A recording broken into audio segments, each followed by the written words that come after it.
আসসালামু আলাইকুম সম্মানিত ভিউয়ার্স, কয়েকদিন ধরে দেখতেছি আমাদের পার্বত্য অঞ্চল, পার্বত্য চট্টগ্রাম, খাগড়াছড়ি, বান্দরবন এই তিন জেলায় প্রচুর পরিমাণে সমস্যা হচ্ছে এবং তারা আন্দোলন করতেছে, রাস্তায় নেমে আসছে। আমাদের দেশের সেনাবাহিনীকে ওইখান থেকে হটে যাওয়ার জন্য তারা আন্দোলন করতেছে এবং এই মুহূর্তে যারা সাজেক ঘুরতে গিয়েছে তারা সাজেকে আটকা পড়ে গিয়েছে।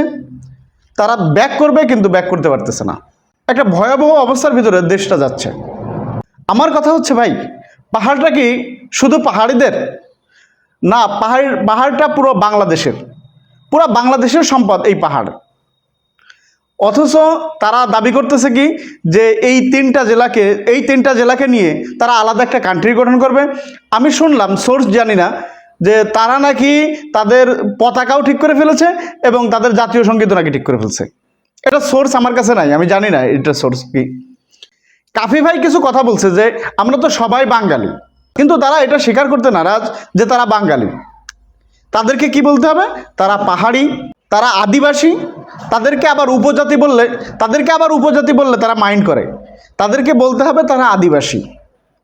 কিন্তু আমি একটু ঘেটে ঘেটে দেখলাম যে আদিবাসী বলতে যেটা বোঝায়, আসলেই আদিবাসী এখানে নেই।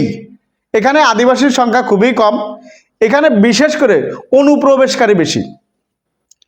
কারণ এই পাহাড়ি মানুষেরা কিছু ভারত থেকে, চীন থেকে এরা ঢুকে ঢুকে এই বাংলাদেশের খাগড়াছড়ি, বান্দরবনটাকে দখল করে নিয়েছে।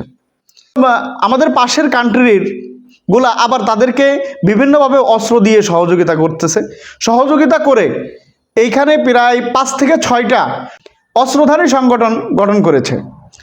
আবার কাফি ভাই বলছেন যে এখানে অস্ত্রধারী সংগঠন রয়েছে। এবার দেখি যে ওই পাহাড়ি কন্টেন্ট ক্রিয়েটাররা খুব কাফি ভাইরে ধুয়ে দিতেছেন। যদি আপনি আপনার ছেলে পেয়েদের আপনি ট্রেনিং দেন ফাইট করার, যুদ্ধ করার, তাদের কাছে বন্দুক থাকে, পিস্তল থাকে, অস্ত্র থাকে, অস্ত্র থাকে, আর আমাদের এখানে ছেলে মেয়েদেরকে ট্রেনিং দিই, মানে আপনি কোন সোর্সে কথাগুলো বলছেন?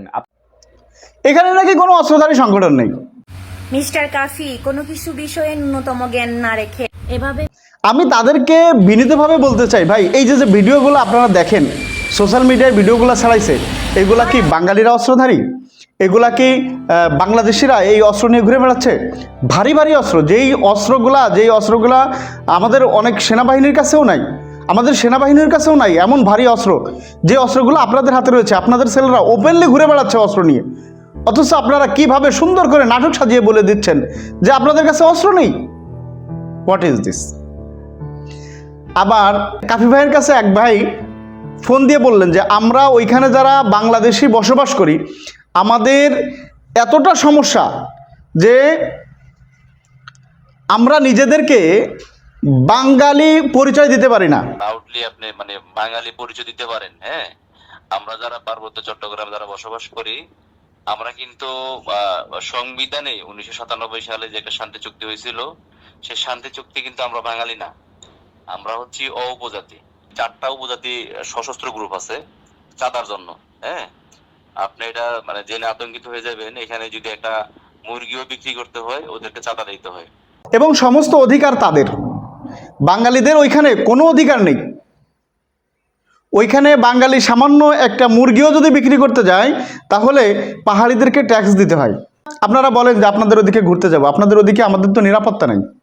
আপনাদের ওদিকে গেলে আপনারা মেরে ফেলবেন, সন্ত্রাসী কর্মকাণ্ড করবেন, আমাদের টাকা পয়সা কেড়ে নেবেন, দামি দামি মোবাইলগুলো থাকলে কেড়ে নেবেন। আপনারা ওইখানে সন্ত্রাসী করতেছেন, আবার এটা বলতে গেলেও আমাদের দোষ। এই যে সাজেক যারা আটকা পড়ছে, তারা কেন বের হতে পারতেছে না? আপনাদের ভয়েই তো বের হতে পারতেছে না। তো আমরা যারা সমতলে বসবাস করি, আমরা সবসময় চাই পাহাড়ি, আমাদের সমতল বসবাসকারী, আমরা সবাই বাংলাদেশি, আমরা একসাথে থাকতে চাই, শান্তির সাথে থাকতে চাই। অথচ এই শান্তিটাই বারবার আপনারা নষ্ট করেন, অথচ দোষ দেন আমাদের যে আমরা নষ্ট করতেছি। আমাদের একদম উত্তরবঙ্গ, দক্ষিণবঙ্গ কোনো জায়গায় ঘুরতে গেলে আমাদের সেনাবাহিনীর প্রোটেক্ট লাগে না, সেনাবাহিনীদেরকে আমরা নিয়ে প্রোটেক্ট দিয়ে যাওয়া লাগে না। অথচ আপনাদের ওই এলাকায় গেলেই আমাদের সেনাবাহিনীর প্রোটেক্ট লাগে, আমাদের ওইখানে নিরাপত্তা নেই। অথচ আপনারা সেটাকে একদম অস্বীকার করেন। আমাদের বাঙালি ভাইয়েরা যারা ওইখানে আছেন, আপনাদের কাছে জুলুমের শিকার, নির্যাতনের শিকার, ওইখানে আপনারা একচ্ছত্র অধিকার গঠন করে রেখেছেন। ভাই এতে জীবনেও শান্তি আসবে না, এতে জীবনেও শান্তি আসবে না।